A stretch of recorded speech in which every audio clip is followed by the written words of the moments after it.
lepo pozdravljeni v ponedeljkovem že 98. angelskem navdihu. Manca Razboršek je moje ime in sem life coach in pa transformacijska mentorica ženskam, ki želijo aktivirati svojo žensko esenco, uživati v življenju in skozi to navdihovati druge. Prejšnji teden v 97 navdihih sem vas prosila, da mi napišite, kaj vas navdihne oziroma kaj vam prinesejo te tedenski navdihi, zato da vem, kaj se bo dogajalo tudi še po 100. navdihu, ki bo pravzaprav prav kmalu. In priznam, da nekaj odgovorov sem dobila, čeprav moram priznati, da sem pričakovala več. Napisali ste me, da bi pogrešali navdihe, če jih ne bi bilo več, da vam vedno nekaj prinese, ampak ene par je pa takih, da prav vam moram prebrati in podeliti z vami.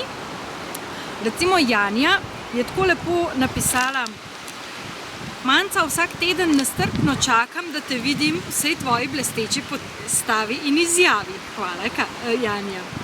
Verjemi, da si na cegeljc vedno napišem kak stavek, misel, celo besedilo, včasih celo na pamet učim kakšnih besednih zvez in jih nesebično uporabljam v komunikaciji z meni dragimi prijatelji, v službi sodelavci, strankami in res veliko lažje živim, funkcioniram, odkar vem zate. Povratna informacija kolegic je, da bi lahko imela svetovalnico in iz prakse zadnji primer. Kolega imata zakonsko krizo in pred kratkim je rekel mož, kaj sem delala z ženo, da je čisto drugačna, bolj prijazna, znosna. Hvala za vse. Ja, to je tisti del, kjer želim, da potem vi navdihujete druge, da dobite informacije, da spremenite nekaj v sebi, da aktivirate sebe in postanete navdih za druge. Tako da to je sigurno ena fantastična povratna informacija, ki je tako, naletijo te navdihi na ta prava ušesa. In še Katja, ki je napisala: vsak teden dobim nek namig, kam usmeriti svojo energijo, kje nas na kolektivnem nivoju energije podpirajo. Tudi ko pride do težjih preizkušenj v odnosih ali tako, vem, da je tako dobro, da je potrebno, da se zgodijo spremembe. In upoštevam energije, pa se včasih zazrem vase, včasih navzven. Neko višje zavedanje dobim z angelskimi navdihi. Wow, Katja, ful lepo. Drugače pa ste mi pisali, da bi jih pogrešali, če jih ne bi bilo, da jih redno spremljate in se mi zahvaljujete za vse te informacije, kar me res navdihuje, ampak vseeno bi si želela še kakšen vaš odziv, še kakšno vaše mnenje, še kakšno izkušnjo. Upogumite se pa na Facebooku, napišite v komentar pod te navdihe.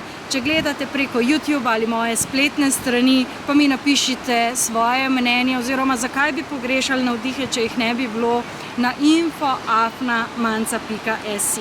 Pravzaprav ni več veliko časa, ker kmalu bo 100 in vse, kar izdam, je, da bo 100 v živo in da bo vsebovala tudi meditacijo. Zdaj pa poglejmo, kaj nam angeli sporočajo v tem tednu, kako nas želijo spodbuditi, da navdihujemo druge. Kolektivna energija je tista, iz katere vsi črpamo, in tisto, kar nam angeli vsak teden povejo, je, kje so tiste energije prav na kolektivnem nivoju, ki jih lahko uporabimo tudi v osebnem življenju. Namreč kakor zgoraj, tako spodaj. In prva karta je paž ognja.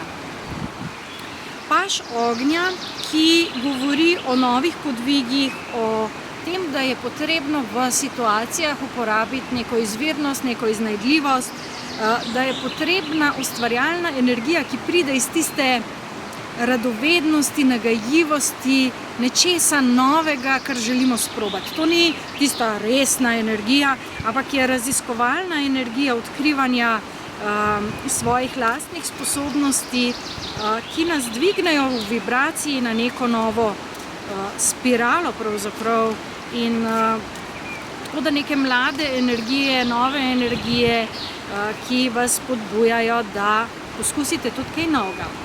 As zemlje je naslednja karta, ki govori o tem, da ko te energije res uporabimo na nov način, tudi vesolje najde neke nove poti, nove možnosti, nove priložnosti, čist na zemeljskem, na fizičnem nivoju, da prizemlji našo kreacijo oziroma da lažje ustvarjamo in da so rezultati veliko bolj oprijemljivi.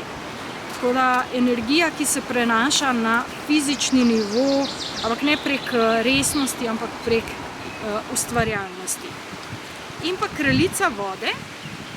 Kraljica vode kot tretja karta v tem tednu, ki pa govori o čustvih, o čustvenem delu, o čutenju in o intuiciji. Se pravi, da bi lahko vse te energije prevajali in prinašali na zemljo, v fizično realnost, je potrebno zaupati svoji intuiciji, svojemu čutenju, to, kar je tukaj noter. In to se lahko zgodi, ko se res odpremo tem višjim nivojem, odpremo energijam, povežemo z višjim jazom. Velikrat dobimo vprašanje, kako vem, da je intuicija tisto, kar mi govori, kako ločim med intuicijo in razmišljanjem. Žal vam tega ne morem povedati, lahko vam pa pomagam to izkusiti. In običajno to počnem jaz na svojih delavnicah in pa v individualnih programih, da začutite razliko med tem, kar je vaša misel in pa med tem, kar je vaša intuicija. Treba se odpreti čutenju, treba se je odpreti temu, kar je noter v telesu, prečistiti čustva in tako naprej. Tako da, če se vrnem v energije tega tedna, veliko te energije, ki je lahko usmerjena, čustva, ki to podprejo in pa šele kombinacija tega da neko prizemljitev. Tako da, bodite blagi, sočutni, potrpežljivi, dovolite si ustvarjalnost, skrbi, strah, vse te nizke vibracije običajno ne naredijo usluge nobenemu, še najmanj pa vam. Tisto, kar vas pa že zdaj vabim, je pa 21. junija, ko bom imela aktivacijo angelske DNK, to je na solstici, ko nas energije močno podpirajo in to je del tega, da začutite vaš višji jaz, vašo intuicijo, način, kako angeli komunicirajo z vami. Ko aktivirate te višje svetlobne nivoje DNK-ja, se stvari začnejo res svetlobno hitrostjo premikati drugače in takrat res ne morete več reči, da ne čutite. Tako da 21.6. link za prijavo je spodaj, mi pa se vidimo naslednji teden v 99 navdihih, kjer bomo spet pogledali, kakšne so energije tedna in pa upam, da bom lahko delila tudi kakšne čudovite vtise, čudovita mnenja glede tega, kar vam prinašajo navdihi. Želim vam en prijeten teden in pa se vidimo v ponedeljek. Čau, čau!